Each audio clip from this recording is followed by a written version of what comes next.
بسم الله الرحمن الرحيم. الحمد لله رب العالمين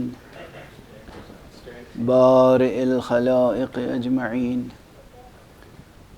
باعث الأنبياء والمرسلين الرحمن الرحيم، والصلاة والسلام على أشرف الخلائق أجمعين سيدنا وسيد الأولين والآخرين حبيبنا وحبيب إله العالمين إمام المرسلين وخاتم النبيين أبي القاسم المصطفى محمد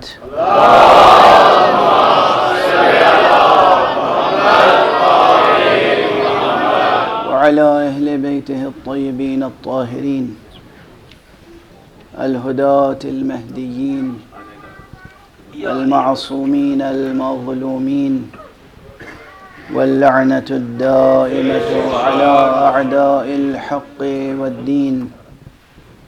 أما بعد، فقد قال الله تعالى عز اسمه في محكم كتابه ومتقن خطابه: بسم الله الرحمن الرحيم. إن هذه تذكرة فمن شاء اتخذ إلى ربه سبيلا. صدق الله العلي العظيم.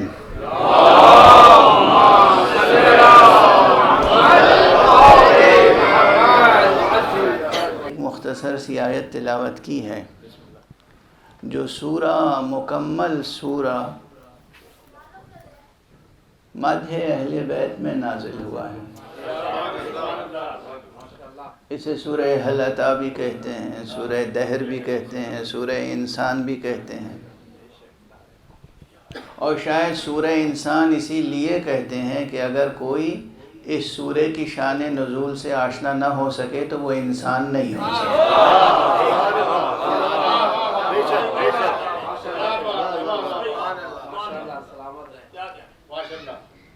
اس سورہ مبارکہ کی شان نزول بطور خاص در سیدہ سے متعلق ہے، بطور خاص. اور یہ فقرہ جو اس سورہ کا ہے تقریباً سورہ کے اختتام پر ہے.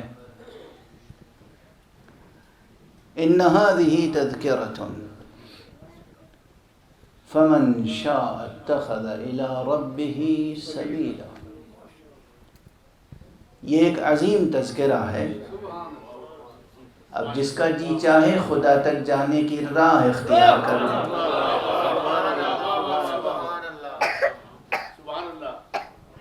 میں یہ سمجھتا ہوں کہ پوری تحریک عزاداری اور مجالس فضائل و مصائب اہل بیت کے پورے سلسلے کا ایک بہترین قرآنی عنوان ہے یہ آیت، کہ یہ عزاداری، یہ مجلسیں، یہ محفلیں، یہ منقبت کی، یہ سلام کی، یہ مرثیے کی، یہ مجلسیں، یہ کیا ہیں؟ ایک عظیم تذکرہ ہیں. کس لیے ہے یہ تذکرہ، یہ نصیحت، یہ یاد دہانی؟ تاکہ جس کا جی چاہے خدا تک جانے کا راستہ اختیار کر لے.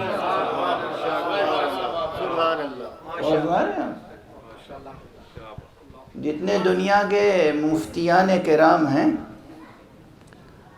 وہ اگر مجھ سے آئیں اور جواز ذکر اہل بیت پر سوال کریں تو بس یہ آیت پڑھ دوں گا.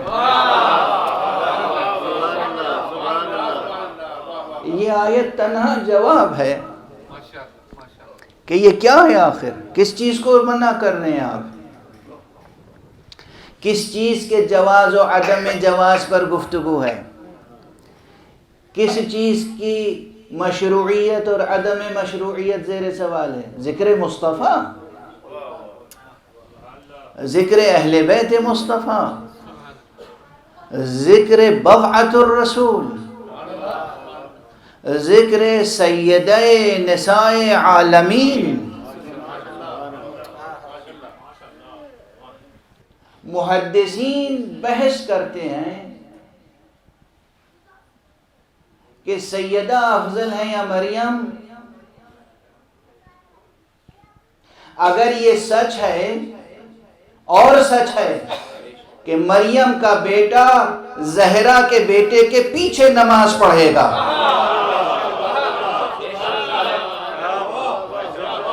تو یہی ایک دلیل چھپی ہوئی ہے کہ مریم بھی آئے گی تو زہرا کے پیچھے نماز۔ صلوات پڑھ دے محمد والے۔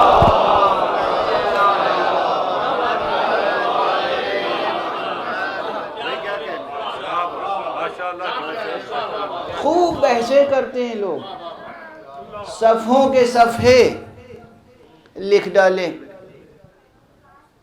وہ صفحے بھی ماتم کرتے ہوں۔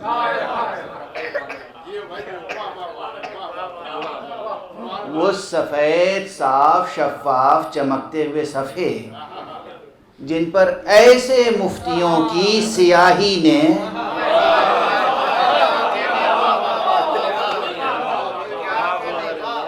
ان صفحوں کی نورانیت کو مجروح کیا ہوگا، وہ صفحے بھی زبان حال سے مرثیہ خواں ہوں گے، نوحہ گر ہوں گے کہ ہم کس کے ہاتھ لگ گئے۔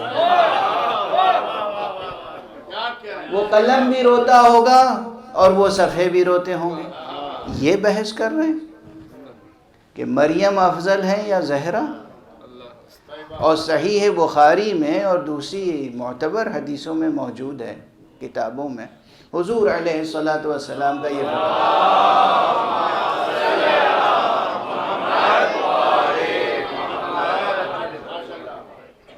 کیف انتم اذا نزل ابن مریم فیکم و امامکم منکم۔ کیا ہوگا تمہارا حال اس وقت؟ یعنی گویا حیرت سے تمہاری آنکھیں پھٹی کی پھٹی رہ جائیں گی۔ خیرگی کا کیا عالم ہوگا؟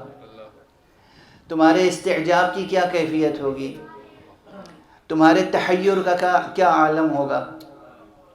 کیا عالم ہوگا تمہارا؟ کیف انتم اذا نزل ابن مریم فیکم، جب ابن مریم نازل ہوں گے تمہارے درمیان میں، وَإِمَامُكُم مِّنكُم، اور امامت جو ہے وہ عیسیٰ نہیں کریں گے، فرزند مریم نہیں کریں گے، بلکہ تمہارے درمیان سے کوئی آگے بڑھ کے امامت کرے گا۔ اب دیکھیے ایک بات اور عرض کر دوں، یہ کلیدی بات اگر سمجھ میں آ جائے تو بہت سے مسائل حل ہو جائیں گے۔ جب علماء عوام کی سطح پر اتر کے گفتگو کرنے لگیں تو بڑی تکلیف دہ بات ہوتی ہے، اور اگر عوام سے بھی پستر ہو جائیں تو اور بھی تکلیف دہ ہوتی ہے۔ یہ بالکل ایسا ہی ہے کہ جیسے اللہ سبحانہ و تعالی نے قرآن مجید میں مذمت میں یہ بات کہی ہے انسانوں کی، بعض انسانوں کی، کہ یہ تو جب گرتے ہیں تو حیوانات سے بھی زیادہ گر جاتے ہیں، بل ہم اول، بلکہ وہ حیوانوں سے بھی پستر اور گمراہ تر ہو جاتے ہیں۔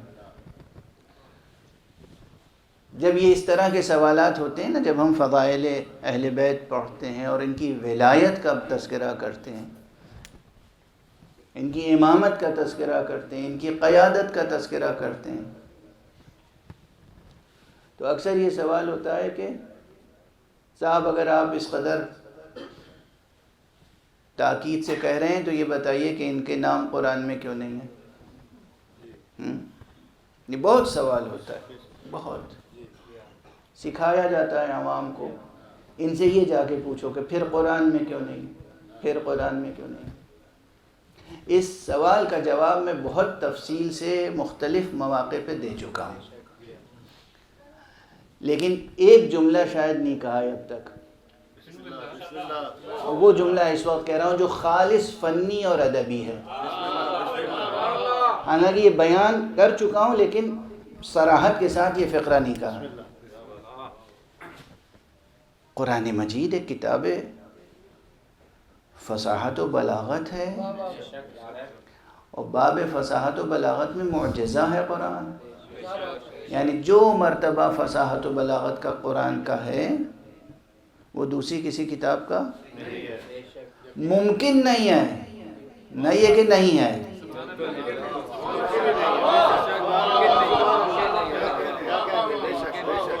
نہیں ہے کہ نہیں ہے، ممکن نہیں ہے۔ معجزہ کہتے ہی اسے ہیں جس کی شبیہ لانا ممکن نہ ہو، ورنہ وہ معجزہ نہیں رہ جائے گا۔ اگر معجزے کی نظیر آ جائے تو پھر معجزہ نہیں رہ جائے گا۔ تو فصاحت و بلاغت کی ابتدائی کتابیں بھی جس نے پڑھی ہوں، جس نے مثلا مختصر النافع پڑھی ہو یا کتاب مطول پڑھی ہو یا مبادیات بلاغت پڑھ لی ہو جس نے، اسے بھی یہ معلوم ہے کہ کہا جاتا ہے الکنایۃ ابلغ من التصریح، کنایہ جو ہے وہ تصریح سے زیادہ بلیغ تر ہوتا ہے۔ کنایہ تصریح سے زیادہ بلیغ تر ہوتا ہے۔ مثلا یہاں علماء کرام تشریف فرمائیں، ماشاء اللہ اس وقت علماء بھی ہیں اور شعراء بھی ہیں اور ادباء بھی ہیں۔ آپ حضرات جانتے ہیں یہ ایک الگ بات ہے، مگر میں مثلا کسی ایک شاعر کی تعریف کروں لیکن شاعر نہ کہوں انہیں، نام لے لوں میں، سجاد صاحب نے بہت اچھی منقبت پڑھی، قیصر صاحب نے بہت اچھا مسدس پڑھا، یہ جملے اسی طرح لکھ لیے جائیں گے، کچھ عرصے کے بعد کسی کو نہیں معلوم ہوگا کہ یہ قیصر ہے یا کوئی اور قیصر ہے۔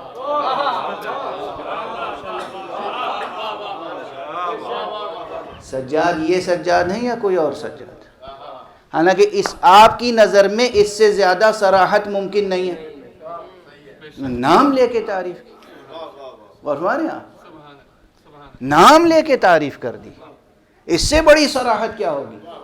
مگر میں نام نہ لوں، میں یہ کہوں کہ جناب دیکھیے یہ برمنگھم سے تشریف لائے ہیں، ہوتے تو ہیں برمنگھم میں مگر جذبہ دیکھیے کہ وہاں سے یہاں تک تشریف لائے، اور ویسے مصور بھی ہیں، لیکن مصور ہونے کے ساتھ ساتھ کیمرے سے بھی تصویریں بناتے ہیں، لفظوں سے بھی تصویریں بناتے ہیں، اور کیا بہترین شاعر ہیں۔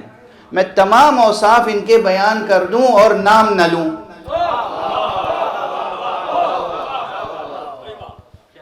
اب ممکن نہیں ہے کہ کوئی ان کے علاوہ کسی اور کو مصداق سمجھے۔ اور میں نام نہیں لیا، سب کنائے جمع کر دیے، ہر وہ جملہ کہہ دیا کہ جو انہی تک جا رہا ہے۔ یہ قیصر صاحب ہیں، ویسے تو ڈاکٹر ہیں، ویسے تو سائنٹسٹ ہیں، ویسے تو جناب والا یہ دور رہتے ہیں، شیفیلڈ میں رہتے ہیں، مگر یہاں تشریف لائے ہیں اور کیا اچھا مسدس پڑھا، نام نہ لوں میں۔ تو اب معلوم ہے جب بھی مورخ ریسرچ کرے گا کہ کون صاحب تھے جو شیفیلڈ میں رہتے تھے اور سائنٹسٹ تھے اور ڈاکٹر تھے، ان کا نام قیصر تھا۔ غور فرمایا آپ نے؟ واضح ہے؟ تو نام لینے سے حق ادا نہیں ہوتا، حق ادا ہی ہوتا ہے اوصاف کو بیان کرنے سے۔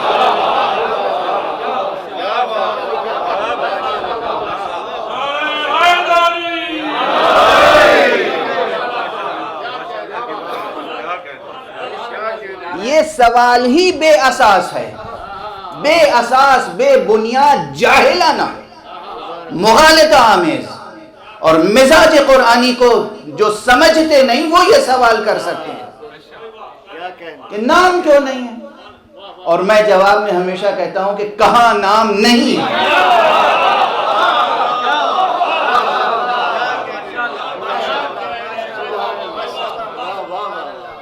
خدا کی قسم، خدا کی قسم، میں پورے اعتماد سے کہتا ہوں جو کہتا ہے قرآن میں نام علی کیوں نہیں آئے، میں کہتا ہوں کہاں نہیں آئے؟ سورہ حمد پڑھو، اس میں نام علی موجود ہے. کہاں ہے؟ ارے صراط مستقیم اور کس کا نام ہے؟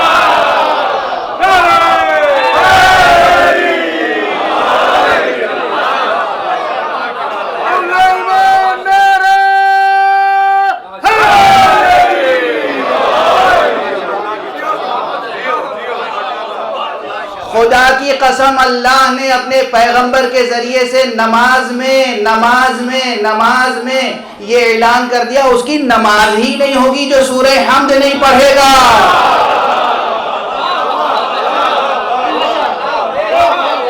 لا صلاۃ الا بفاتحۃ الکتاب، جو فاتحۃ الکتاب یعنی سورہ حمد کی تلاوت نہیں کرے گا اس کی نماز ہی نہیں ہوگی.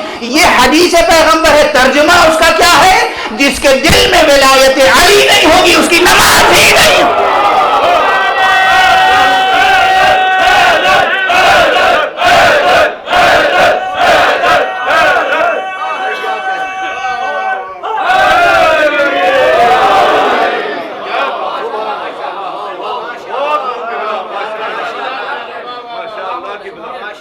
اس میں کسی شک کی گنجائش ہے؟ کسی شبہے کی گنجائش ہے؟ نہ کسی شک کی گنجائش ہے، نہ کسی شبہے کی گنجائش ہے. علمی موازین پہ گفتگو کیجئے، علمی موازین. احادیث کو سامنے رکھیں. یہ نہ کیجئے کہ ہم بعض احادیث کو قبول کرتے ہیں، بعض کو نہیں قبول کرتے.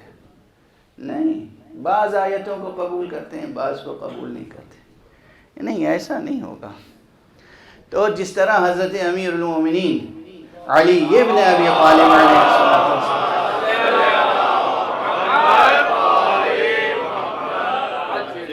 کا تذکرہ قرآن مجید میں جا بجا موجود ہے، اسی طرح سے حضرت زہرا کا تذکرہ موجود ہے.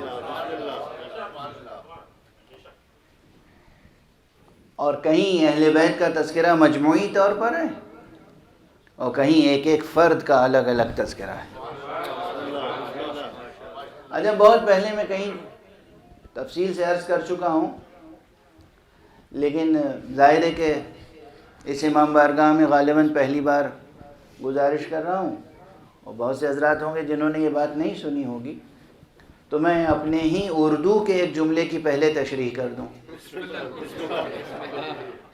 کیونکہ بعض حضرات کو مشکل درپیش ہوئی اور کراچی میں اور بعض دوسری جگہوں پر اپنوں میں سے اٹھ کر انہوں نے سوال کر لیا، آپ یہ کیسے کہہ رہے ہیں؟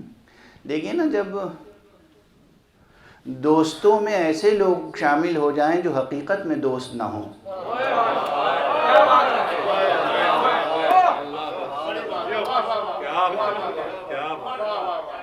تو ان کی صحبت کے شر سے یہی چیزیں وجود میں آتی ہیں کہ انسان متاثر ہو جاتا ہے، انسان متاثر ہو جاتا ہے.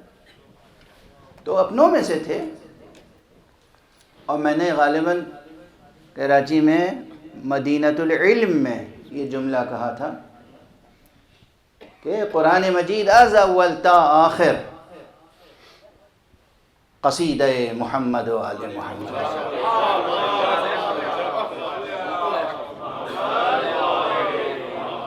ایک بلندر صلوات.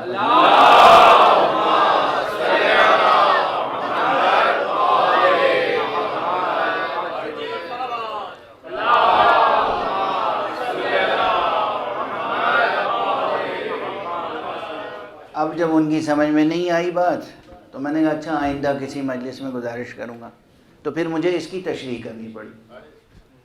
اور میں نے کہا کہ یہ جو میں نے لفظ استعمال کیا قصیدہ، اس لیے استعمال کیا تاکہ ایک بڑی کئی صفحوں کی بحث کو سمیٹ کر عرض کر دوں. اصطلاح کی حکمت یہی ہوتی ہے.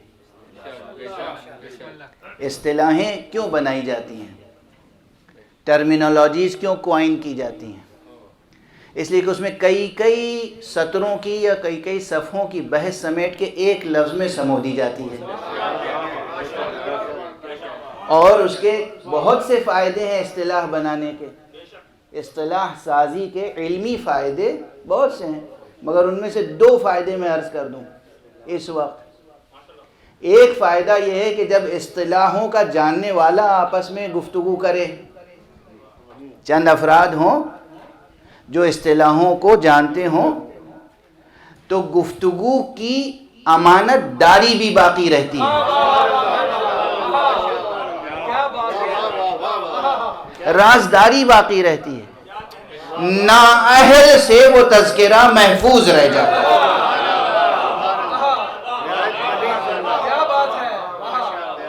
یہ اصطلاحوں کا راز ہے، نااہل سے وہ ذکر، وہ تذکرہ، وہ مطلب محفوظ رہ جاتا ہے۔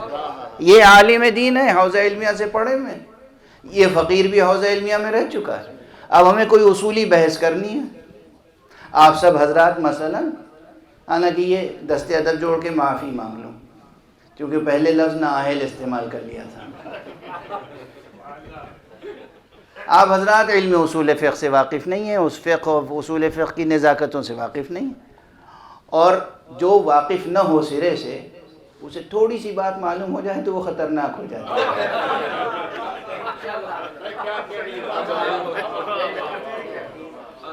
اگر پوری بات نہیں معلوم ہے اور تھوڑی سی معلوم ہو گئی تو وہ بہت خطرناک ہو جاتی ہے۔ وہ نیم حکیم والی بات تو مشہور ہے نا۔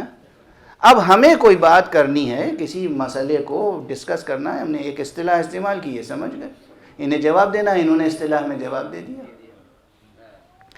تو جو حضرات اس بحث سے متعلق نہیں ہیں ان سے وہ بات محفوظ بھی رہ گئی، یہ ایک فائدہ، اور بہت بڑا فائدہ ہے، یہ بہت بڑا فائدہ ہے اصطلاح سازی کا، چھوٹا فائدہ نہیں ہے۔ اور دوسرا فائدہ یہ ہے کہ کبھی کبھی بہت طویل بحث کو، جس کے کہنے کے لیے اور سننے کے لیے ساعتیں درکار ہوں، وہ لمحوں میں ادا ہو جاتی ہیں۔ یہ بھی کم فائدہ نہیں ہے، بہت بڑا فائدہ ہے۔ یعنی جو بات آدم سے لے کر، ازل سے لے کر ابد تک کی جانے والی تھی، وہ بات جب رب کریم مختصر کر کے خاص ملکوتی اور لاہوتی اصطلاحوں میں کرے تو ایک شب معراج میں ہو جاتی ہے۔ ایک صلوات پڑھ دیجئے محمد و علیہ۔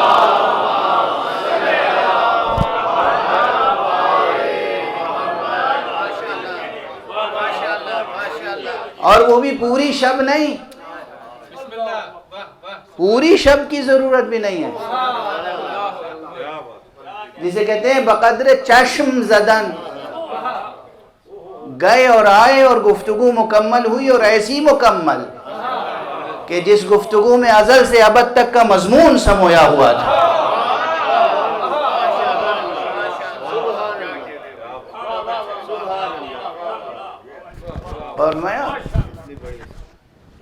اور بیان بھی، اور دیکھیں نا جتنا اختصار تھا وہاں عظمت کے باوجود، یعنی سیرت مصطفیٰ صلی اللہ علیہ وآلہ وسلم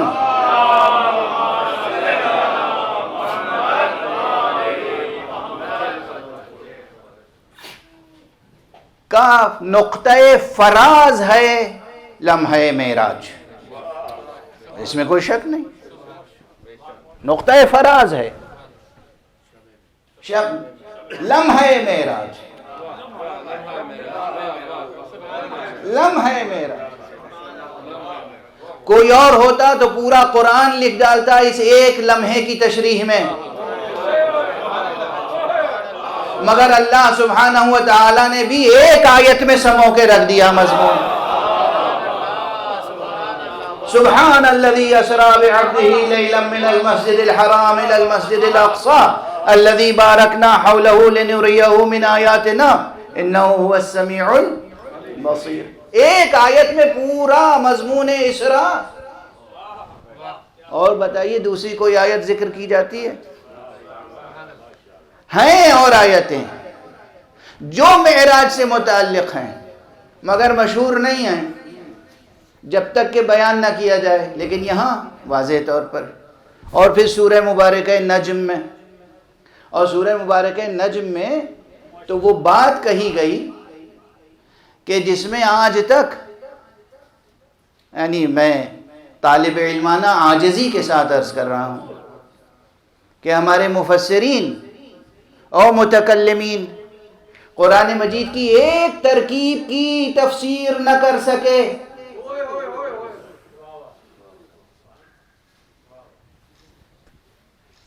اور وہ ہے قاب قوسین. آپ مجھے بتائیے کوئی حوالہ کسی نے قاب قوسین کی تفسیر کی ہو اور پھر اپنی تفسیر کو برہان کی روشنی میں عرفان تک پہنچا سکے.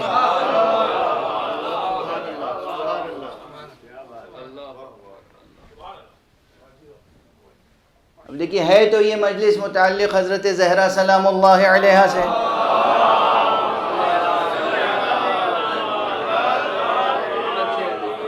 لیکن یہ ممکن نہیں ہے کہ ذات زہرا کا تذکرہ ہو اور معراج کا حوالہ نہ آئے، اور یہ بھی ممکن نہیں ہے کہ معراج کا ذکر ہو ذات زہرا کا تذکرہ نہ آئے. چونکہ ذات گرامی زہرا ہی ہے رب کائنات کا وہ تحفہ جو اس رب کائنات نے رحمت للعالمین کو شب معراج عطا کیا. وہ تحفہ ہدیہ معراج ہے زہرا. معراج میں بہت سے ہدایا لائے پیغمبر، مگر دو ہدیوں کی طرف اشارہ کر کے آگے بڑھ جاؤں. ایک ہدیہ تھا خاص ذات مصطفیٰ کے لیے، اور ایک ہدیہ تھا عام امت کے افراد کے لیے. جو ذات مصطفیٰ کے لیے ہدیہ تھا اس کا نام ہے زہرا، جو عام افراد امت کے لیے تھا اس کا نام ہے صلاۃ.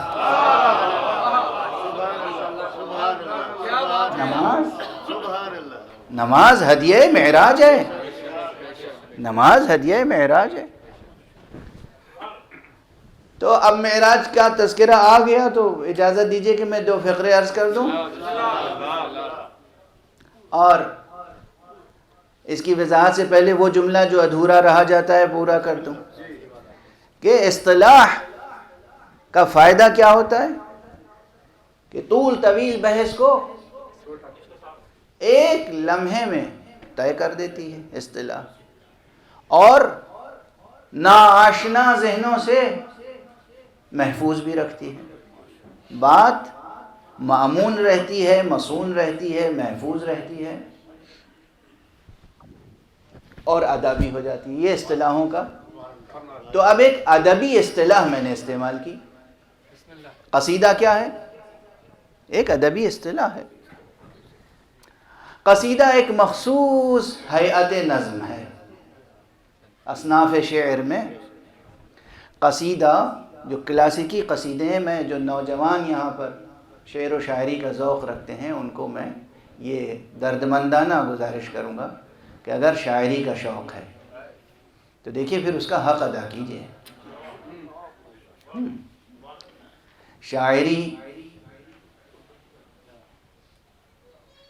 سڑک سے نہیں سیکھی جاتی.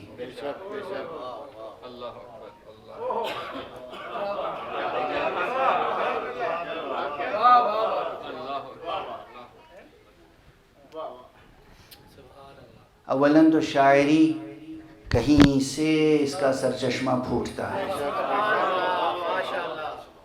شاعر کوئی دنیا میں بنتا نہیں ہے، شاعر پیدا ہوتا ہے. شاعر فطری ہوتا ہے. اگر فطرت میں شاعرانہ لطافت نہیں ہے تو آپ لاکھ چکیاں پیسے کریں شاعری نہیں آئے گی. حسرت شاعر پہلے تھے، چکیاں بعد میں پیسی انہوں نے. حسرت موہانی وہ پیدائشی شاعر تھے، چکی تو انہوں نے بعد میں پیسی مجبوراً. یہ انگریز حکومت نے انہیں قید کیا تھا، ورنہ شاعر فطری ہوتا ہے، پیدا ہوتا ہے. لیکن ہر وہ ملکہ جو آپ کی فطرت میں ہے اس کو پروان چڑھانے کے لیے ریاضت چاہیے. یہ ریاضت مطالعہ اور استاد اور مشق، تین چیزیں ہیں۔ خوب مطالعہ، یعنی خوب پڑھیے، ایک مصرع کہنے کے لیے ہزاروں مصرے پڑھنے پڑتے ہیں۔ خوب پڑھیے، مطالعہ، ولی دکنی سے لے کر میر تقی میر سے لے کر غالب سے لے کر سودا سے لے کر درد سے لے کر غالب، ذوق، مومن، میر انیس، مرزا دبیر، سب کو پڑھیے، توجہ سے پڑھیے، ڈکشنری بغل میں سامنے رکھ کے پڑھیے، ایک ایک لفظ کا مطالعہ کیجیے۔ اگر شاعر بننا ہے تو ایک ہے مطالعہ، دوسرے استاد۔ کوئی غیر معصوم بغیر استاد کے کسی درجہ کمال تک نہیں پہنچ سکتا، لاکھ کہتا رہے کتاب کافی ہے۔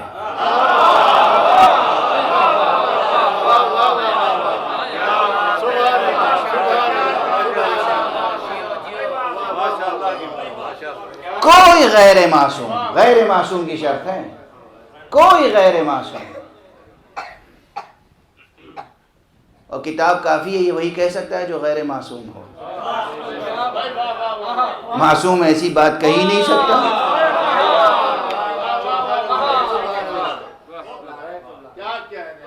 کوئی غیر معصوم کسی فن میں، کسی علم میں کمال کے درجے تک نہیں پہنچ سکتا جب تک کہ استاد کی آنکھیں نہ دیکھے، استاد کے سامنے زانو ادب طے نہ کرے، استاد کی جوتیاں سیدھی نہ کرے، استاد کے قدموں کو بوسہ نہ دے، ہاتھوں کو نہیں قدموں کو بوسہ دینا پڑتا۔ جو استاد کے سامنے جتنا مؤدب ہوتا ہے وہ اتنا ہی سرفراز ہوتا ہے، اتنا ہی سرفراز ہوتا ہے۔ تیسری چیز مشق، خوب مشق کریں، مشق ممارست، ہزاروں شعر لکھیں اور کاٹ کے پھاڑ کے پھینک دیں، پھر بیٹھ کے لکھیں، پھر پھاڑ کے پھینک دیں، پھر بیٹھ کے لکھیں۔ غالب جینیس تھے، اور ایک دو نہیں، بہت سے عالمی پیمانے کے ناقدین سخن یہ کہتے ہیں کہ جو زمانہ غالب کا ہے نا، وہ غالب اپنے زمانے میں پورے گلوب پر ان کے برابر کوئی شاعر نہیں تھا۔ صرف اردو والے نہیں کہتے ہیں یہ، غالب بہت بڑے شاعر تھے، جینیس۔ لیکن غالب نے معلوم ہے 110 شعر کا قصیدہ لکھا جو نسخہ حمیدیہ میں موجود ہے، اور پھر اس میں سے 29 شعر انتخاب کر کے اس دیوان میں شامل کیے جو آپ لوگوں کے ہاتھوں میں، 29 شعر، 28 شعر، 27 شعر، یعنی 100 شعر کے قصیدے لکھے، پھر اس میں سے انتخاب کر کے، غور فرمائیں، غالب جیسا جینیس۔ اب ظاہر ہے یہ تذکرے چونکہ مجلس کا حصہ عام طور پہ نہیں ہوتے ہیں، لیکن میں اس لیے کرتا ہوں کہ ہمارے جو جوان ہیں، نوجوان ہیں، بچے ہیں، یہ ادبی علمی مراکز سے دور ہو گئے ہیں، تو یہ باتیں بھی ان کے سامنے کرنے والا کوئی باقی نہیں ہے۔ اور یہ جو مدرسہ حسینی ہے یہ ایک کامل و شامل مدرسہ ہے، اس میں ہر طرح کی تربیت ہونی چاہیے، ہر طرح کی تربیت یہاں ہونی چاہیے، اس لیے گزارش کر دیتا ہوں۔ لیکن خاص طور سے جو تذکرے ایسے ہوں اس کو پھر میں فضائل و مصائب کے وقت سے مائنس کر دیتا ہوں،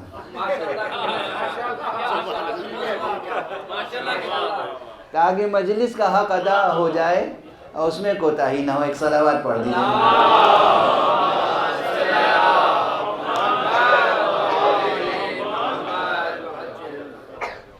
ایک اور صلوات پڑھ دیں۔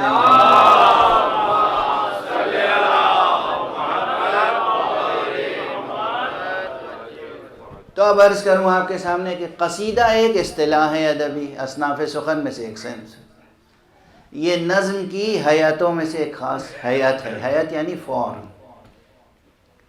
اس قصیدے، اس حیات، اس فارم کے تقاضے کیا ہیں فنی؟ پہلے یہ کہ کسی وزن میں ہو، بے وزن قصیدہ ہو ہی نہیں سکتا، وزن میں ہو۔ دوسری چیز قافیہ ہو، تیسری چیز مطلع ہو۔ بعض ایسے بھی ہوتے ہیں کہ مطلع کے بعد حسن مطلع ہوتا ہے، اس کے بعد تشبیب ہوتی ہے۔ تشبیب یعنی تمہید، یعنی ابھی تک ممدوح کا تذکرہ نہیں ہے۔ کبھی کبھی یہ ہوتا ہے کہ مثلا بہاریہ تمہید ہے، تو اب پتہ نہیں آج کل واقعی مطالعہ کیا نہیں، میں نے تو ایسے ایسے قصیدوں کا مطالعہ کیا ہے جو 200 250 شعر پہ ایک قصیدہ ہوتا ہے، تو معلوم ہے کہ 80 شعر 90 شعر صرف بہار کا تذکرہ ہے۔ یہ کیا ہے؟ تشبیب۔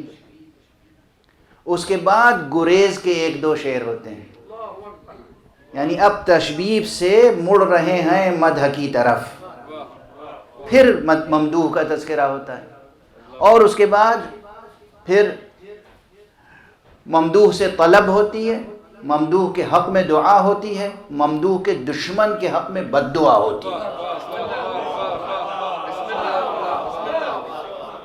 یہ سب اجزاء قصیدہ میں شامل ہے، یعنی صرف ہمارے مذہب میں نہیں ہے کہ تولا کے ساتھ تبرہ بھی ہو،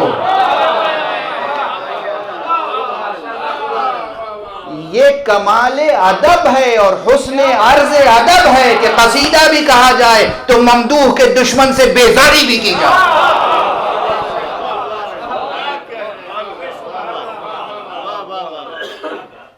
کسی مذہبی کتاب میں نہ دیکھیے گا، جا کے آپ جا کے ادبی کتابیں پڑھیے، اور جتنے بڑے قصیدہ نگار ہیں، مثلا فارسی زبان میں ایک سے ایک قصیدہ نگار گزرے ہیں، خاقانی، قاآنی، اور سب سے بڑا جسے مانا گیا ہے وہ انوری ہیں، پورا دیوان انوری پڑھیے، قصائد سے بھرا ہوا ہے۔ کسی بادشاہ کا بھی اگر قصیدہ لکھتے ہیں تو اس بادشاہ کی تعریفیں کرتے ہیں، اس کے بعد اس کی سلطنت و حکومت کے دوام کی دعا، اور اس کے دشمنوں کے حق میں بد دعا، کہ آپ کا جو بھی دشمن ہو، آپ کی سلطنت کا دشمن ہو، آپ کی مملکت کا دشمن ہو، پروردگار اسے غارت کر دے، نابود کر دے، اسے شکست سے دوچار کرے۔ ہم بھی اور کیا کہتے ہیں؟ محمد اور آل محمد کی جب مدح کرتے ہیں تو یہی تو کہتے ہیں کہ پروردگار جو ان کا دشمن ہے اسے اپنی رحمت سے دور کر،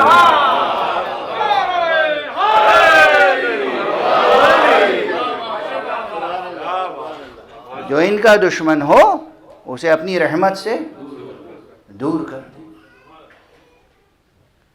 جو کائنات رحمت کا دشمن ہو وہ رحمت کا مستحق ہو بھی نہیں سکتا۔ جو رحمت للعالمین کا دشمن ہو، جو رحمت للعالمین کا وفادار نہ ہو، کیا وہ مستحق رحمت ہے؟ کی وفا تو نے محمد سے تو ہم تیرے ہیں۔ بھئی یہ مصرع کافی ہے، اس کے معنی ہے کہ اگر تو محمد کا وفادار نہیں تو ہم تیرے نہیں ہو سکتے۔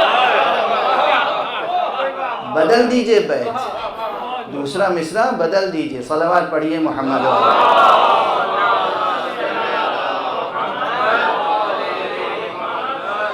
اگر کوئی وفادار مصطفیٰ نہیں ہے تو ہم سے کوئی توقع رکھنے کی ضرورت نہیں ہے۔ ہم نہ مذہبی میدان میں نہ سیاسی میدان میں کبھی تیرے نہیں ہو سکتے،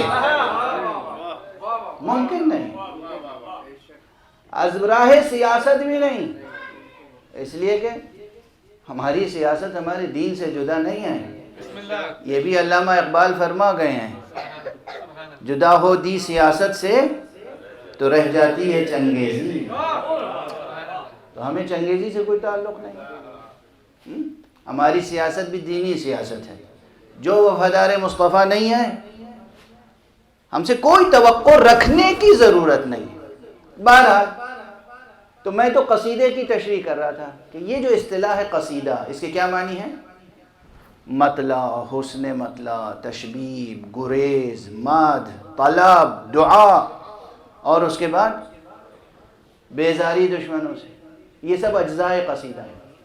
اور ایسے بھی قصیدے ہیں جہاں مدح کا حق 1 یا 2 شعروں میں ادا ہو جاتا ہے بس، باقی سارے اشعار تمہیدی رہتے ہیں. چونکہ جتنا عظیم کردار ہوگا اس کی مدح کے لیے اتنے ہی الفاظ ساتھ چھوڑتے چلے جائیں.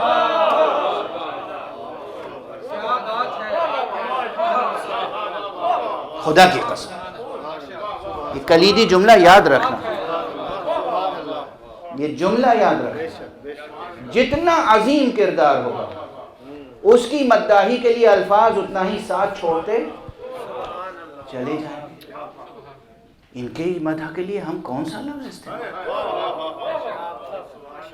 کیا کہیں انہیں؟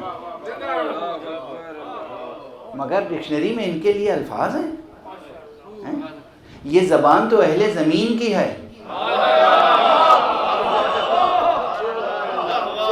یہ زبانیں تو اہل زمین کی ہیں.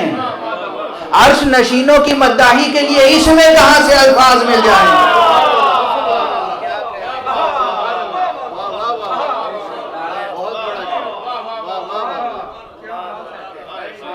خدا کی قسم یہ زبانیں اہل زمین کی ہیں.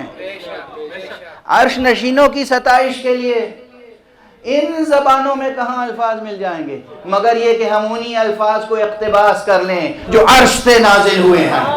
صلوات پڑھ دیں محمد و آلہ محمد.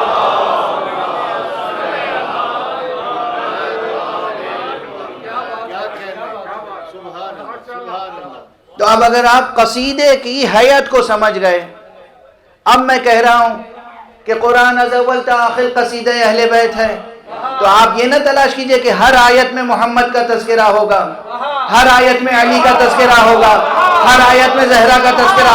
ارے ساری آیتیں تشبیب میں ہیں.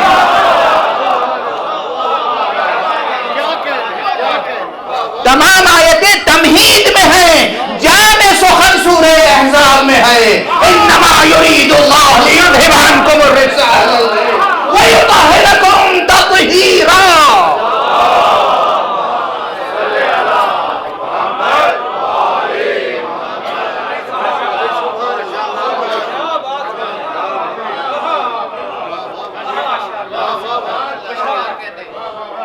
پورا قرآن تمہید ہے. آدم کا تذکرہ تمہید، نوح کا تذکرہ تمہید، ابراہیم کا تذکرہ تمہید، موسیٰ کا تذکرہ تمہید، عیسیٰ کا تذکرہ تمہید، مریم کا تذکرہ تمہید، تاکہ مصطفیٰ اور بضعت مصطفیٰ کا تذکرہ ہو سکے.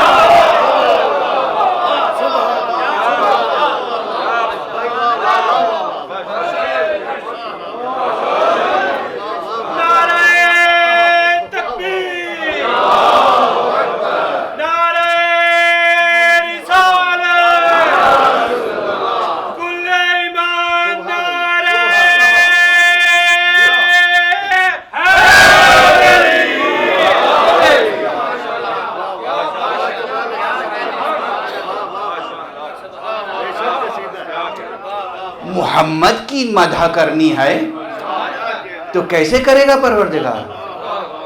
اگر محمد کا مرتبہ سمجھانا ہے تو پہلے کہے گا تم نے آدم کا تذکرہ سنا ہے، تم نے نوح کو کچھ پہچانا ہے، تم نے ابراہیم کی بھی عظمت کا کچھ ادراک کیا ہے، تم نے موسیٰ کا جلال دیکھا ہے، تم نے عیسیٰ کا جمال دیکھا ہے. ارے یہ سب جمع کر دو تو محمد نہیں مصطفیٰ کا جانشین بنتا. صلوات پڑھتے ہیں محمد و آلہ.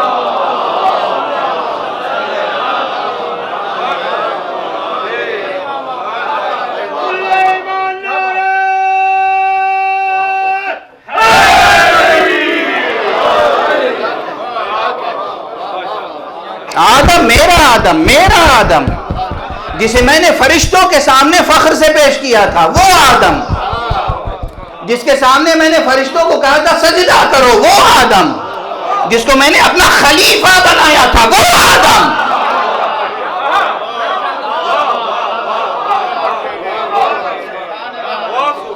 جس کو جنت میں رکھا تھا، وہ آدم وسلم کو پہچانا ہے تم نے؟ نوح جس نے خوب مصیبتیں سہی، قوم پتھر مارتی رہی، وہ تبلیغ کرتے رہے، صبر کرتے رہے، کبھی قوم کے لیے بد دعا نہیں کی، جنہوں نے ہمارے کہنے سے ہماری نگاہوں کے سامنے کشتی بنائی، نجات کی کشتی۔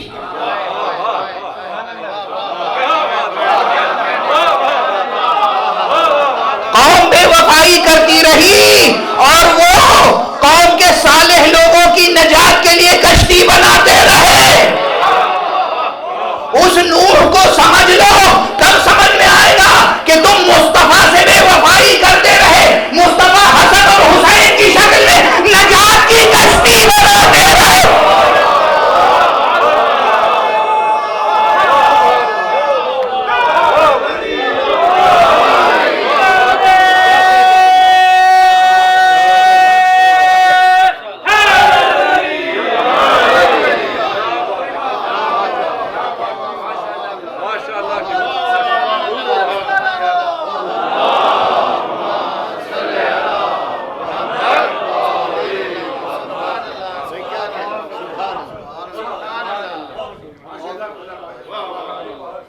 اس سے پہلے بھی جو جملہ میں نے عرض کیا تھا وہ حضور کا ارشاد تھا، میں نے تو صرف ترجمہ کیا تھا۔ حضور کی حدیث ہے جو ایک نہیں، دو نہیں، 10 جلیل القدر، ثقہ، مستند، ان کے معیاروں پر امامت کے درجے پہ فائز، انہوں نے لکھا ہے کہ حضور نے فرمایا کہ اگر کوئی چاہے آدم کو ان کے علم کے ساتھ دیکھے، نوح کو ان کے صبر کے ساتھ دیکھے، ابراہیم کو ان کی حکمت کے ساتھ دیکھے، موسیٰ کو ان کے بطش و جلال کے ساتھ دیکھے، عیسیٰ کو ان کے زہد و جمال کے ساتھ دیکھے، وہ تنہا علی ابن ابی طالب۔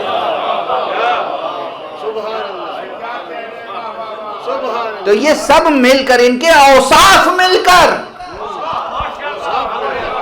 ان کے اوصاف مل کر جب پے کرے ظاہری بنتے ہیں تو علی بنتا ہے۔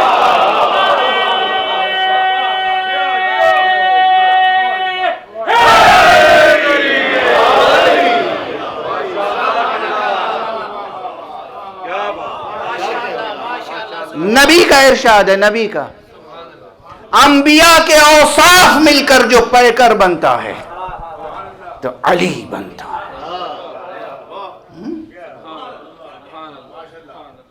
بس ایک جملہ عرض کروں، حضور کا ارشاد ہے اگر علی نہ ہوتے تو میری بیٹی کا کوئی کفو نہ ہوتا۔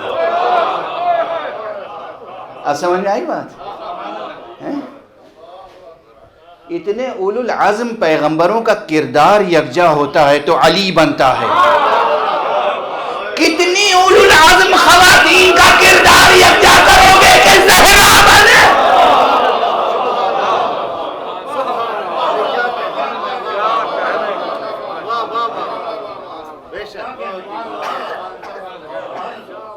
کتنے عصمتوں کو جمع کرو گے کہ زہرا بنے؟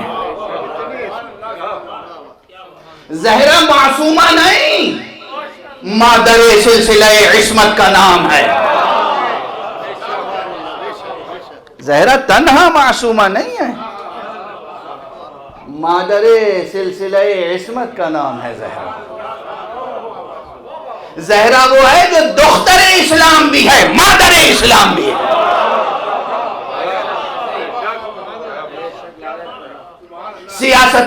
سیاسی حکومتوں کی خاتون اول ہونا اور ہے،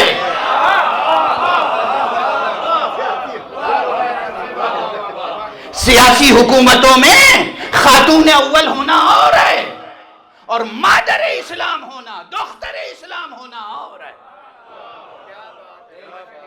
یہ مقام ہے زہرا کا۔ زہرا تو ان کے لیے کیا سمجھتے ہو کہ الفاظ بھرے پڑے ہیں ڈکشنریوں میں؟ پورا قرآن نازل ہوا، اس میں احکام بھی ہیں، دیکھو تم پاک رہنا، گھر سے نہ نکلنا، اللہ کا کہنا ماننا،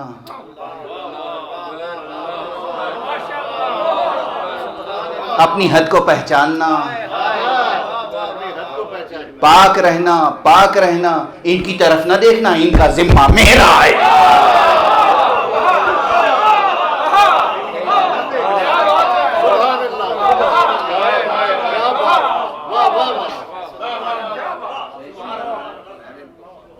یہ ایک علمی اشکال کا جواب ہے۔ ایک بہت عظیم الشان مفسر کی طرف یہ جملہ منسوب کیا جاتا ہے، کہا جاتا ہے کہ انہوں نے کہا کہ قرآن مجید میں کوئی تحریف نہیں ہوئی۔ ظاہر ہے ہمارے ہاں یہ عقیدہ ہے، کوئی تحریف نہیں ہوئی، قرآن مجید میں کوئی تحریف نہیں ہوئی۔ جو نقطہ جس جگہ ہے وہیں آفتاب ہے۔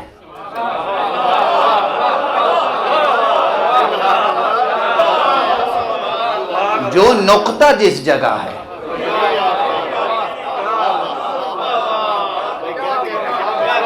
وہیں آفتاب ہے۔ قرآن مجید کا نقطہ آفتاب ہے، اور قرآن مجید کے نقطے میں اتنی تابانی ہے جو آفتاب محشر میں بھی نہ ہوگی۔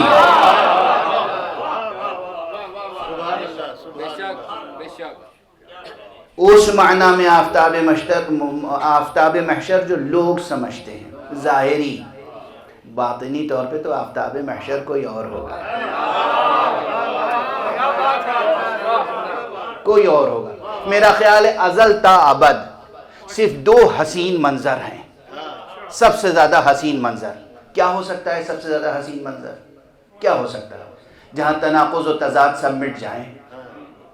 ہم سورج کی تابانی دیکھنے کے لیے دن کے محتاج ہیں، اور چاند کی تابش و تابانی دیکھنے کے لیے رات کے محتاج ہیں۔ ہم دونوں ایک ممبر پہ جمع نہیں کر سکتے۔ جب تک یہ حجاب زماں ہے، خدا کی قسم، جب تک یہ حجاب زماں ہے،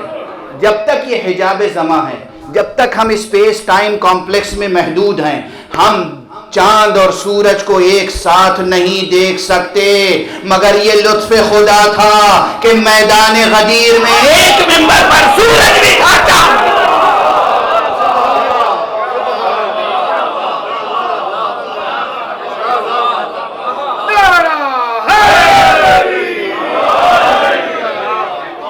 اور جب زمانے کی چادر پلٹ دی جائے گی، بساط زمان لپیٹ دی جائے گی، جب واقعاً زمان و مکان کے حجابات برطرف ہو جائیں گے، جسے کہتے ہیں حشر، تو وہاں بھی آفتاب و ماہتاب ایک ساتھ ہوں گے۔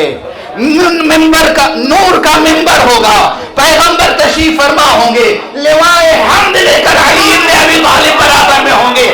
جو غدیر والے ہیں انہیں پہچاننے میں کوئی دقت نہ ہوگی۔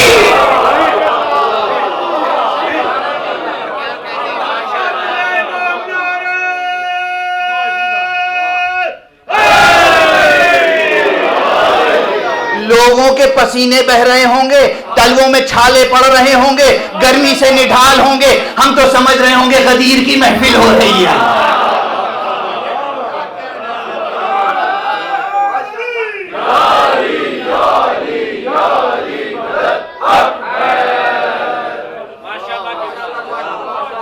قرآن کا جو نقطہ ہے، جو نقطہ جس جگہ ہے وہیں آفتاب ہے۔ کوئی شبہ تحریف پیدا کرنے کی ضرورت نہیں ہے۔ مثلا شبہ تحریف کیا ہے؟ جلیل القدر عالم کی طرف منسوب ہے کہ ہماری یہ سمجھ میں نہیں آتا کہ یہاں پہ آیت تطہیر کیوں ہے، جہاں ہے اس وقت سورہ احزاب میں، اس لیے کہ اس میں تو بہرحال پنجتن پاک کا تذکرہ ہے، اس سے پہلے ازواج کا تذکرہ ہے، تو اس تسلسل میں اس آیت کو یہاں پر گویا نہیں ہونا چاہیے۔ اس فقیر نے جواب دیا اسی تسلسل میں ہونا چاہیے تاکہ حدیں روشن ہو جائیں۔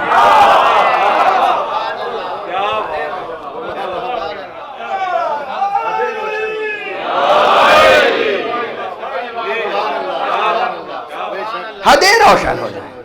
پڑھو سورہ پڑھو وہ مقام پورا، وہ رکو. یا ایھا النبی قل لازواجک ان کنتن تردن الحیاۃ الدنیا وزینتها فتعالین امتعکن واسرحکن سراحا جمیلا. اے نبی اپنی بیویوں سے کہہ دیجئے کہ آؤ، اگر تمہیں اس دنیا کی طلب ہے، اگر زینت دنیا کی طلب ہے تو آؤ ہم تمہیں مالا مال کر دیں اور تمہیں آزاد کر دیں. سب سے بڑا فرق تو یہی ہے، ازواج آزاد ہو سکتی ہے، اہل بیت آزاد.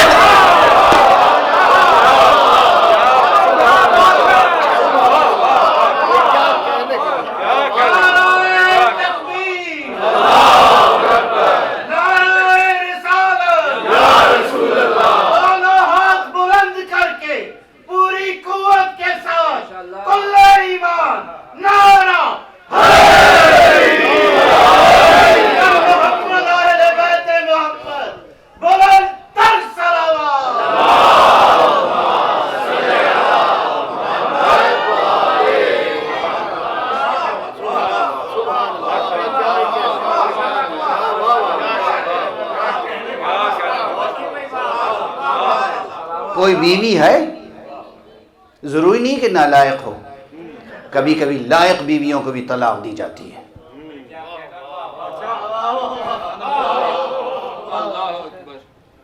کوئی بیوی ہے، ضروری نہیں ہے کہ اس سے نفرت ہو، محبت کی بنا پر بھی طلاق دی جاتی ہے.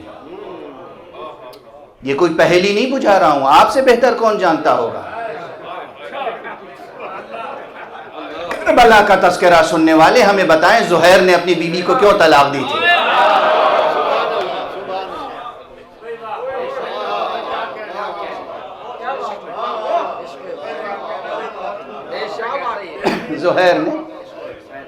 زہیر نے اپنی بیوی کو کیوں طلاق دی تھی؟ ٹھیک ہے، عام طور پر اختلاف کے نتیجے میں، نزاع کے نتیجے میں، عام طور پر نفرت کے نتیجے میں، اختلاف کے نتیجے میں ہوتا ہے، لیکن ایسی مثالیں بھی ہیں کہ جہاں محبت ہے، عشق ہے، مگر طلاق دے دی.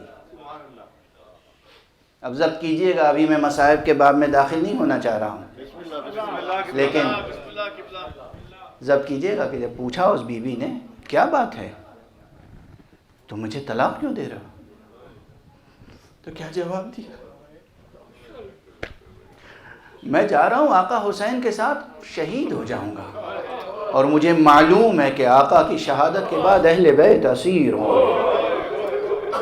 میں یہ نہیں چاہتا ہوں کہ تم اسیر ہو. اللہ، بیوی کی محبت، بیوی کا احترام، یہ سبب بنا کے طلاق دے دی. لیکن طلاق کا نتیجہ کیا ہوتا ہے؟ کسی بھی نتیجے میں طلاق ہو، عشق و محبت کے نتیجے میں طلاق ہو یا نفرت و اختلاف کے نتیجے میں طلاق ہو، کہ وہ بیوی پھر آزاد ہے، وہ کسی اور شوہر کا انتخاب کر لے تو پھر وہ کسی اور کی اہلیہ کہلائے گی. وہ اہلیتیں جو بدلتی رہیں وہ اور ہوتی ہیں، وہ اہلیتیں جو ثابت رہیں وہ کچھ اور ہوتی ہیں.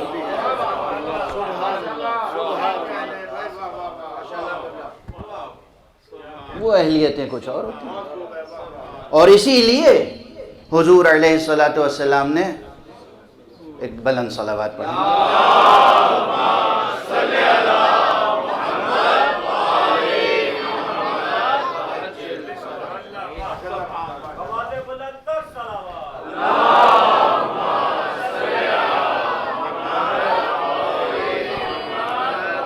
اسی لیے حضور علیہ الصلوۃ والسلام نے ایک سے زائد مرتبہ یہ اہتمام کیا، اور جب جب یہ اہتمام کیا تو جبرائیل آئے.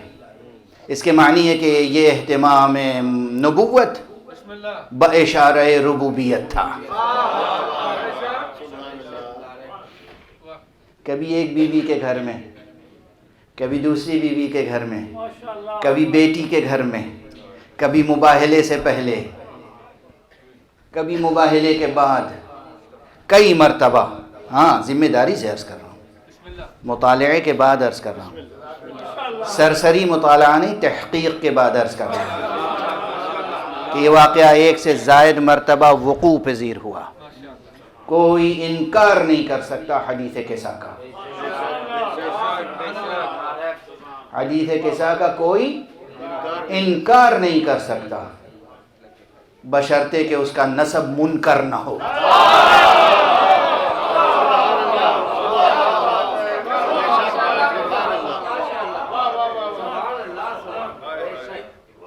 حدیث قصہ کا کوئی انکار نہیں کر سکتا. اور آیتوں کی تفسیریں جس کا جی چاہے کر لے. آیت تطہیر وہ ہے جس کی تفسیر مصطفیٰ کر کے گئے. پیغمبر کی ہوئی تفسیر سے انحراف کرنا بھی کفر ہے. صلوات پڑھتے محمد والے.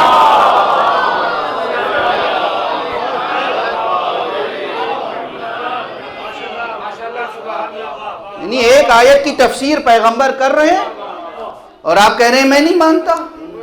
پھر بھی آپ مسلمان ہیں. تفسیر کون بیان کر رہا ہے؟ ابن عباس نہیں، عبداللہ ابن مسعود نہیں، امیر المومنین. حالانکہ ان کی تفسیر مصطفیٰ کی تفسیر ہے، مگر نہیں، پیغمبر خود تفسیر بیان کر رہے ہیں، لفظوں سے بھی عمل سے بھی.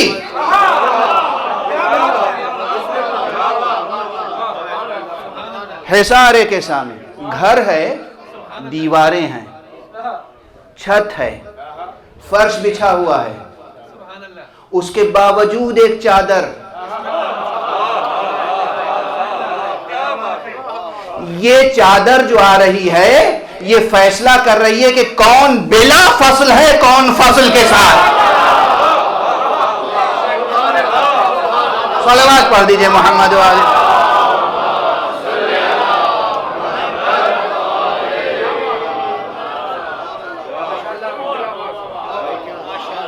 یہ چادر فیصلہ کر رہی ہے کہ یہ بلا فصل ہیں اور جس کے ساتھ فصل ہے وہ فاصلہ ہے وہ کوئی اور ہے. اور ہمارے یہاں اور اس کے بعد صرف یہی نہیں، میں نے کہا لفظوں سے بھی، اور لفظوں سے بھی تفسیر. اللہ اکبر. تفسیر کی بھی کوئی انتہا ہوتی ہے، بیان حقیقت کی بھی کوئی انتہا ہوتی ہے. ایک یہ ہے کہ تمام امت کو جمع کرتے اور خطبہ، حالانکہ یہ بھی زندگی میں کئی بار کیا، خطبہ دیتے کہ میرے اہل بیت کو پہچان لو کون ہے. یہ وہ موقع ہے بطور خاص مباہلے میں جانے سے پہلے، بطور خاص ذرا نزاکتیں دیکھیے. ادھر تقاضائے ربوبیت ہے، حکم الوہیت ہے، اور ادھر اہتمام تعمیل حکم ربوبیت ہے.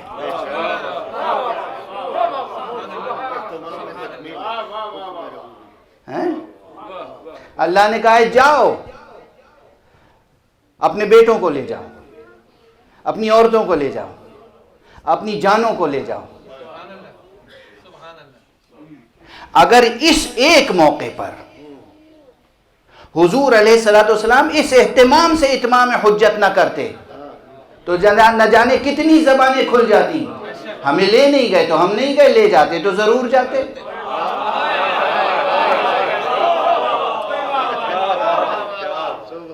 ہمیں تو لے ہی نہیں گئے، ہمیں تو موقع ہی نہیں دیا. لے جاتے تو ضرور جاتے. ہم میں کیا کمی تھی؟ کیا ہم جھوٹے تھے؟ کیا ہم سچے نہیں تھے؟ اور ہمارے یہاں چونکہ خاص یہ معرکہ، خدا کی قسم حضور نے اپنی زندگی میں بقول 84 جنگیں لڑی، مگر کوئی ایک جنگ ایسی نہیں تھی جس میں یہ اعلان ہوا ہو کہ ہمارے ساتھ وہ نہ جائے جس نے زندگی میں کبھی ایک بار بھی جھوٹ بولا ہو.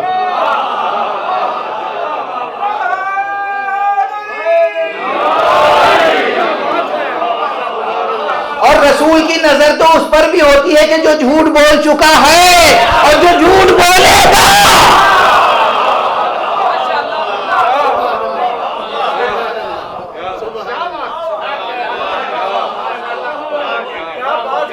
مستقبل میں بھی کوئی جھوٹ بولنے والا ہے تو مصطفیٰ اس کا انتخاب صادقین کی فوج میں کر نہیں سکتا.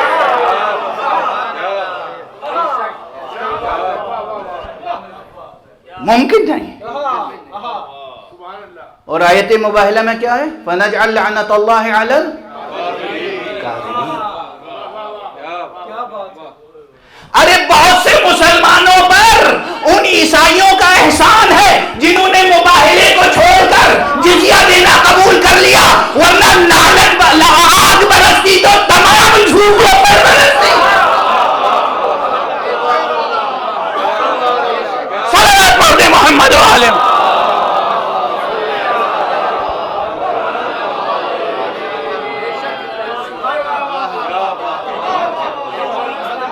کیا آیت میں ہے کہ آؤ لعنت کریں ہم نصارہ پر؟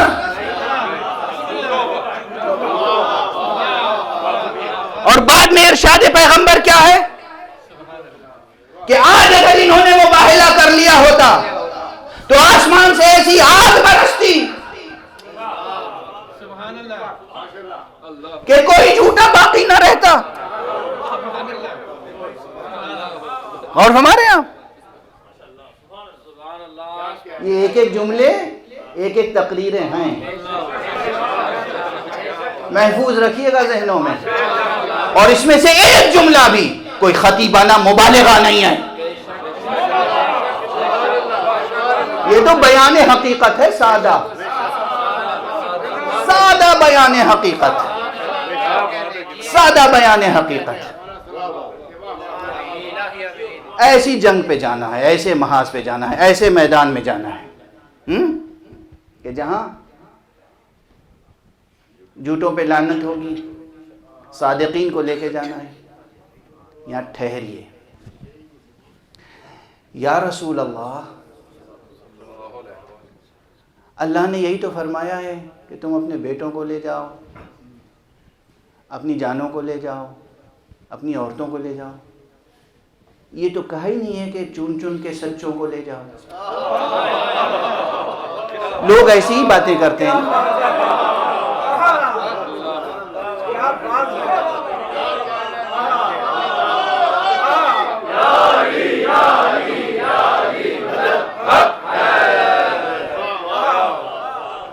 وہیں حضور فرمائیں گے سخن شناس نئی دل برا خطا انجاز. ارے تم تو زبان بھی نہیں سمجھتے ہو، تم کو کیسے سمجھائیں؟ یہ قرآن کی زبان ہے، یہ ہم سمجھتے ہیں. پروردگار جب کسی کلمے کی نسبت ہماری طرف کرے تو پھر اس کلمے کی عظمت، اس کی معنویت کچھ اور ہوتی ہے. اور پھر صرف درمیان سے پڑھ کے نتیجہ نہیں نکالا جاتا. ذرا آیت کو آخر تک پڑھ لو کہ فَنَجْعَلْ لَعْنَةَ اللَّهِ عَلَى الْكَاذِبِينَ بھی ہے. تو جب مضمون آیت مکمل ہو، پیغام کا پورا مضمون سامنے ہو، تب نتیجہ اخذ کیا جاتا ہے. اس طرح تفسیر نہیں ہوتی اور اس طرح نتائج نہیں حاصل کیے جاتے. تو اس محاذ پر جانا ہے جہاں جھوٹوں پہ لعنت ہوگی، جہاں توحید اور شرک کا مقابلہ ہے.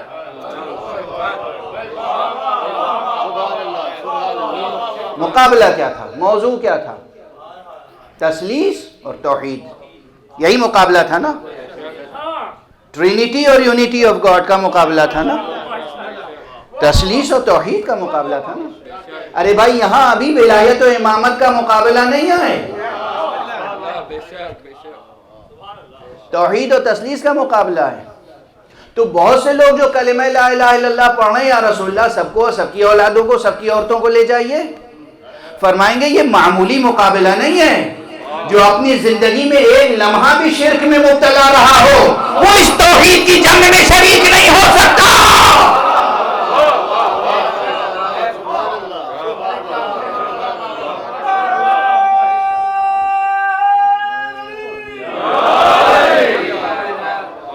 جو اپنی زندگی کے بڑے بڑے حصے بت پرستیوں میں گزار چکے ہوں، وہ آج آئیں گے توحید کی گواہی دینے. وہ توحید کی جنگ میں شریک ہوں گے. یہاں تو وہ شریک ہوں گے جنہوں نے کبھی اپنی زندگی میں شرک نہ کیا ہو، بلکہ میرا انتخاب دیکھو، میں تو ایسوں کو ساتھ لے جاؤں گا جن کی پشت میں آدم تک کوئی مشرک نہ ہوگا اور جن کی نسل میں قیامت تک کوئی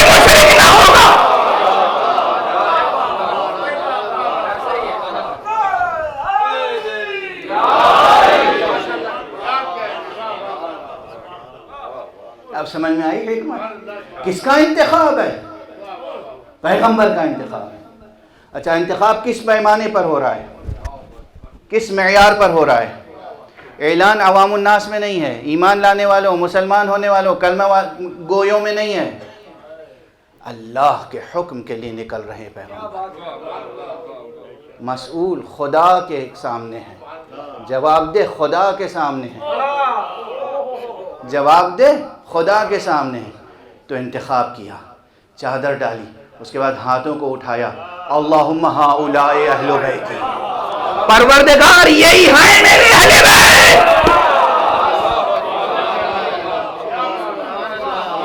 امت سے خطاب نہیں ہے، غیروں سے خطاب نہیں ہے، اپنوں پرائیوں سے خطاب نہیں ہے، خدا کو گواہ کر رہے ہیں یہ ہے میرے اہل بیت۔ اگر اس میں اضافے کی گنجائش ہوتی تو وہی آتی۔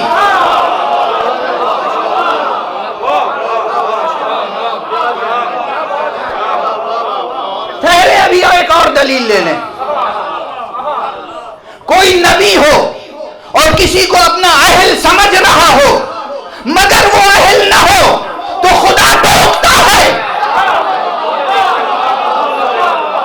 اس قصیدہ محمد و آل محمد میں اس نقطے کو سمجھانے کے لیے تشبیہ میں نوح اور اس کے بیٹے کا تذکرہ ہے۔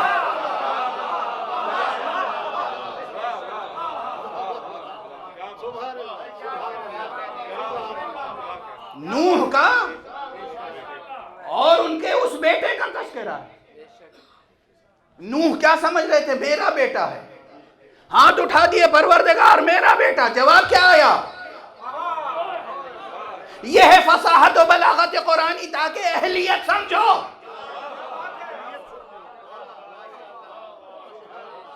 انہو لیس من اہلک، نوح یہ تمہارے اہل میں سے نہیں آئے۔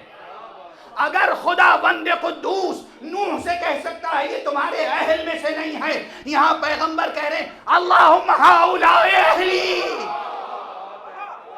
پروردگار یہی میرے اہل ہیں۔ اس فہرست میں کوئی بھی کمی بیشی ممکن ہوتی تو وہی نازل ہوتی۔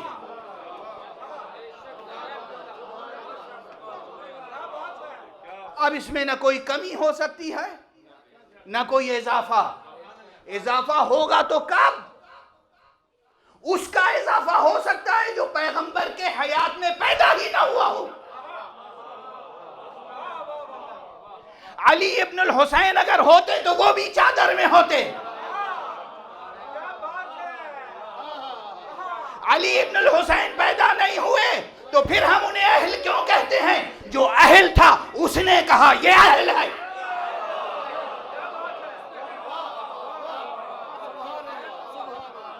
علی نے کہا یہ اہل ہے۔ علی کو کیا اتھارٹی؟ علی کو اللہ کے سامنے رسول نے کہا کہ اہل ہے۔ علی نے کہا ہمارے بعد یہ اہل البیت میں سے امام ہے، حسن نے کہا یہ اہل البیت میں سے امام ہے، حسین نے کہا یہ اہل البیت میں سے امام ہے۔ جہاں اہل اہل ہونے کی گواہی دیتا رہے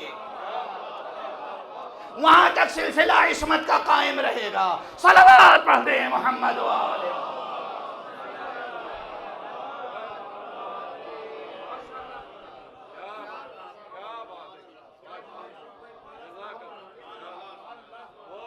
کیا ہمارا اثنا عشری مذہب افسانوں پر قائم ہے؟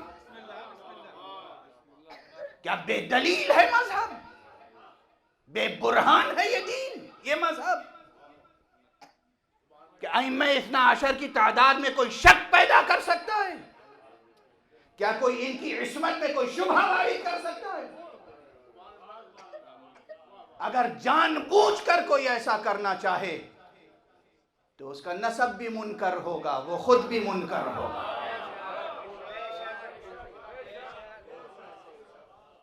جہالت کی بات الگ ہے، نادانی کی بات الگ ہے، بھول کی بات الگ ہے، مغالطے کی بات الگ ہے، اشتباہ کی بات الگ ہے۔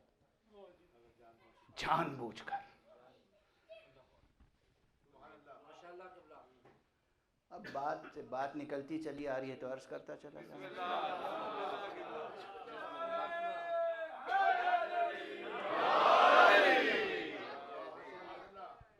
اپنی اپنی شان ہوتی ہے۔ یہ اہل بیت عصمت ہیں، یہ اہل بیت صداقت ہیں، یہی حامل رایت توحید ہیں، یہی حامل لوائے حمد ہیں۔ توحید ان سے پہچانی جائے گی، اسی لیے ان کے تذکرے کو کہا گیا ان هذه تذکرہ فمن شاء اتخذ الى ربه سبیلا۔ یہ وہ تذکرہ ہے کہ جس کا دل چاہے اپنے رب تک جانے کی سبیل اختیار کرے۔ ذکر کرو علی کا رب تک پہنچ جاؤ، ذکر کرو زہرا کا رب تک پہنچ جاؤ، ذکر کرو حسن کا رب تک پہنچ جاؤ، ذکر کرو حسین کا رب تک پہنچ جاؤ۔ رب تک پہنچنے کے لیے ان کے علاوہ کوئی وسیلہ نہیں ہے، اور یہ ممکن نہیں ہے کہ کوئی ان تک پہنچے اور رب تک نہ پہنچے۔ یہ بھی ایک ان کی شان بلا فصل ہے۔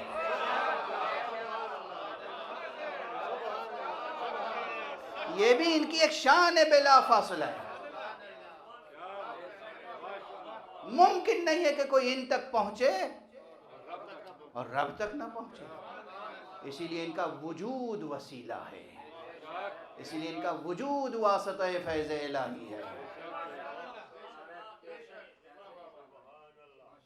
اور اس فہرست میں زہرا کی کیا حیثیت ہے؟ زہرا کی یہ حیثیت ہے کہ ساری دنیا اہل بیت کو محمد کے حوالے سے پہچانتی ہے، اور اللہ آسمان پر فرشتوں کو محمد کو زہرا کے حوالے سے پہچانواتا ہے۔ دیکھو چادر کے نیچے کون ہے؟ ہم فاطمہ تو وابوها وبعلها وبنوها۔ صلوات پڑھ دے محمد۔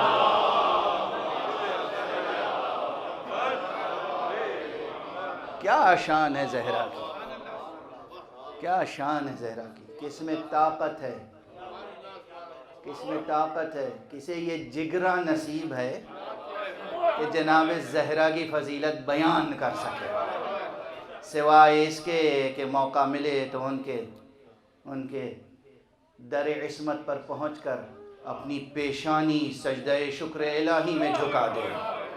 پروردگار تیرا شکر ہے کہ ہمیں زہرا جیسی وسیلہ موجود ہے، تیرا شکر ہے پروردگار کہ ہمیں یہ خمسہ نجبہ نصیب ہے، تیرا شکر ہے پروردگار کہ ہمیں یہ اولیاء اللہ نصیب ہے۔ بس یوں تو بیان کے لیے بہت سے مطالب ہیں، مگر اب میرا خیال ہے کہ میری طاقت بھی جواب دے رہی ہے، اور انشاءاللہ زندگی رہی، فرصت ذکر نصیب رہی تو پھر کبھی عرض کروں گا۔ اب اس وقت تو بے اختیار زبان پہ در زہرا کا ذکر آ گیا۔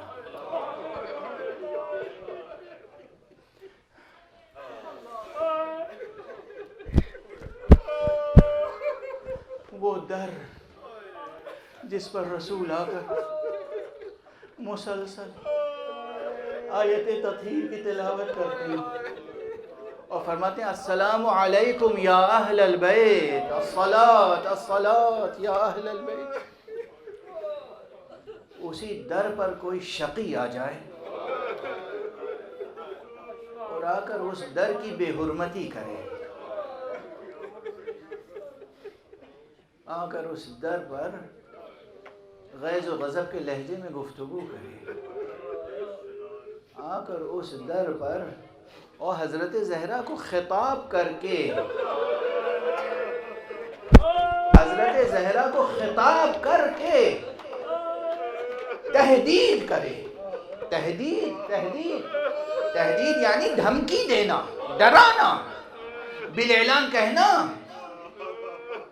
ہم اس گھر کو جلا دیں گے، اور بیوی سوال کریں یا حسن و حسین فرزندان پیغمبر کا تو ہوا کریں، وَإِن ہوا کریں۔ اس واقعے سے کوئی انکار کر سکتا ہے؟ اگر اور واقعات جو پڑھے جاتے ہیں اور جو ہمارے نزدیک درست ہیں، اگر وہ نہ بھی ہوئے، کوئی واقعہ نہ ہو، فرض کوئی واقعہ نہیں، کوئی واقعہ نہیں ہوا، نہ آگ کوئی لے کے آیا، نہ لکڑیاں لے کے آیا، نہ دروازے کو گرایا، جس زہرا کو دیکھ کر مسجد میں حضور کھڑے ہو جاتے ہیں،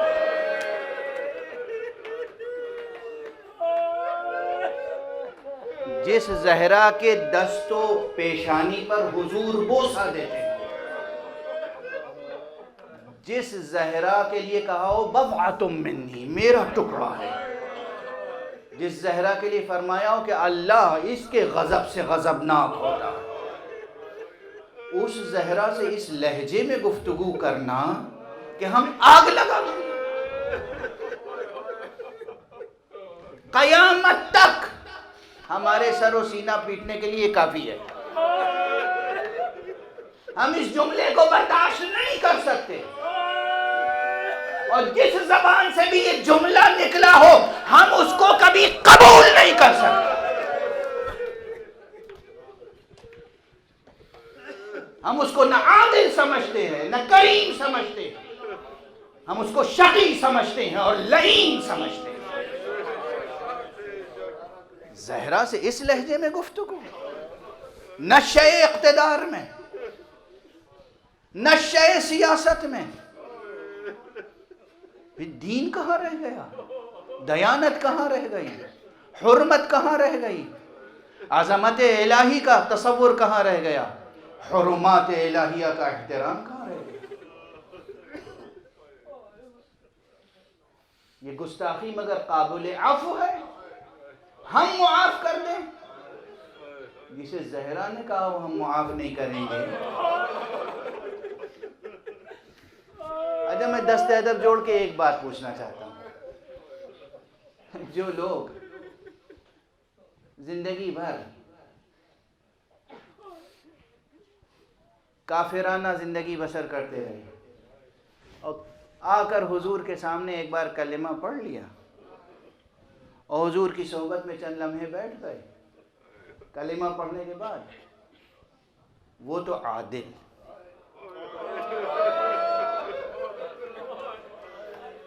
وہ قابل احترام، ان پر کوئی الزام لگے تو اس کو دور کرنا ضروری۔ یہ فاطمہ ہے، فاطمہ، یہ حضور کا جزو جان ہے، جزو جسم ہے، حضور کے وجود کا حصہ ہے۔ یہ فاطمہ کیسے آداب و اقدار نبوت میں ڈھلی ہوگی؟ اس فاطمہ سے اگر گواہی مانگے کوئی، وہ منصف بھی ہو سکتا ہے۔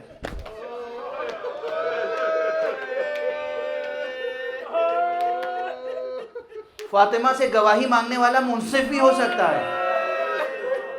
اس سے زیادہ ناقابل تصور بات میرے لیے نہیں ہو سکتی۔ فاطمہ زہرا سے گواہی طلب کرنے والا منصف بھی ہو سکتا ہے۔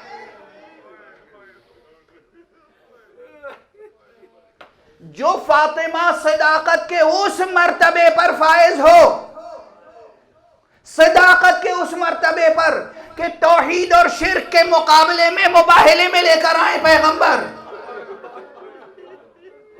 اس فاطمہ سے گواہی طلب کرے، وہ منصف بھی ہو سکتا ہے۔ جو فاطمہ پہ ظلم کرے یا قہر اور جبر کے لہجے میں گفتگو کرے مگر وہ عادل بھی ہو سکتا ہے۔ کیا قیامت ہے، کیا تاریخ اسلام لکھی گئی، کیا تاریخ اسلام لکھی گئی۔ میں ایک جملہ عرض کروں، کتنا چھپاؤ گے ظلم کو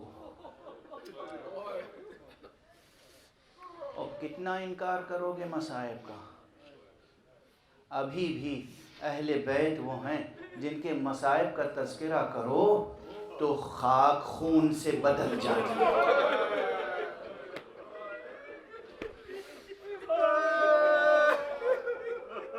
جب خاک خون سے بدل جائے تو ہمارے دل و جگر کیوں نہ خون ہو جائیں۔ اکثر لوگ کہتے ہیں اہل بیت پر ستم ہوا، 1400 برس گزر گئے، اب کس لیے روتے ہو، اب کس لیے گریا کرتے ہو۔ میں یہی عرض کرتا ہوں، آج تک خون حسین خشک نہیں ہوا تو ہمارے آنسو کیسے خشک ہو سکتے؟ وہ پہلو زہرا سے رشتہ ہوا لہو، اور وہ گردن بریدہ سے گلو بریدہ سے بہنے والا لہو، دونوں میں کوئی فرق نہیں آئے۔ فاطمہ پر کیا مصیبتیں وارد ہوئیں، یہ تو سب کہتے ہیں نا، ہم نہیں گن سکتے، ہم نہیں اندازہ کر سکتے سنگینی کا، مگر یہ شعر جب سامنے آتا ہے، صبت علی مصائب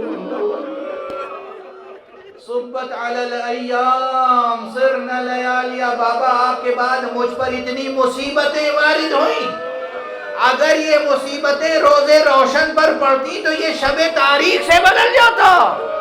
کیا مصیبتیں زہرا پہ نازل ہوئی ہوں گی، تاریخ میں جستجو کرو تو کبھی زہرا اپنے دروازے کے پیچھے کھڑے ہو کر پکارتی ہوئی نظر آئے گی، فضا میری خبر لینا۔ کبھی زہرا میدان احد میں جا کر اپنے چچا حمزہ کی قبر پر گریہ کرتی ہوئی نظر آئے گی، کبھی یہ زہرا بیت الحزن میں بیٹھ کر نالہ و فریاد کرتی ہوئی نظر آئے گی، واہ ابتا واہ سیدہ واہ محمدہ، اور آج ہم جمع ہوئے کہنے کے لیے واہ زہرا۔ ماتم حسین،